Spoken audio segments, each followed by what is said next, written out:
patuloy na nag-improve po no, sa kanila pong ginagawang evacuation. Mas napapabilis yung kanila pong paglabas mula sa kanilang mga respective offices papunta sa kanilang mga assembly areas. Kalmado ang mga pulis na nag-duck, cover and hold sa kanilang opisina pagkarinig ng sirena. Sa pangalawang tunog, mabilis silang lumabas ng gusali, dala ang kanilang go bag patungo sa kanilang mga quadrant. Dito nagsagawa sila ng head counting, kung saan nag-report sila sa kanilang team leaders. Ang aktibidad ay bahagi ng isinasagawang simulation ng earthquake drill ngayong araw. May ilan naman na nagsilbing pasyente na binigyan ng agarang atensyong medikal ng mga responder.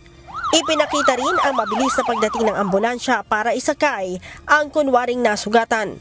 Sa ikatlong alarma, nagtungo ang mga pulis sa harap ng PNP National Headquarters para sa pangkalahatang assessment at evaluation sa isinagawang drill.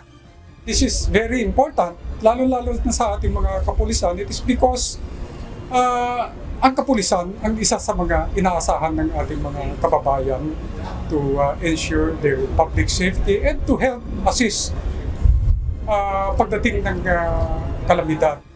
Kasunod ng drill, hinikayat ng PNP ang mga pulis na seryosohin ang ginagawang mga preparasyon para sa kanilang kaligtasan at maging ng kanilang pamilya. That is why I encourage kanina yung ating mga kapulisan na lalo pang pagigihin at seryosohin yung ating mga ginagawang preparations. Kailangan masiguro yung kaligtasan nila dahil how are we going to provide the necessary services to our people kung nakasama na sa statistics ang ating mga miyembro ng kapulisan. Pinuri ng Quezon City Disaster Risk Reduction and Management Office ang mabilis na evacuation at response time ng PNP sa isinagawang fourth quarter drill.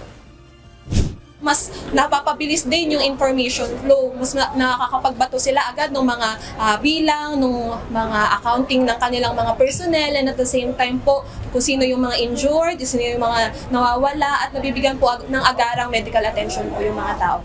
Dagdag ni Lumage, commendable ang kabuuang performance ng PNP sa isinagawang drill. Ang nationwide simulation earthquake drill ay pinangunahan ng Office of the Civil Defense sa pakikipagtulungan ng local government units at national agencies na isinasagawa quarterly para masigurong alerto ang bawat isa sa pagtama ng The Big One. Leia Ilagan, UNTV, News and Rescue.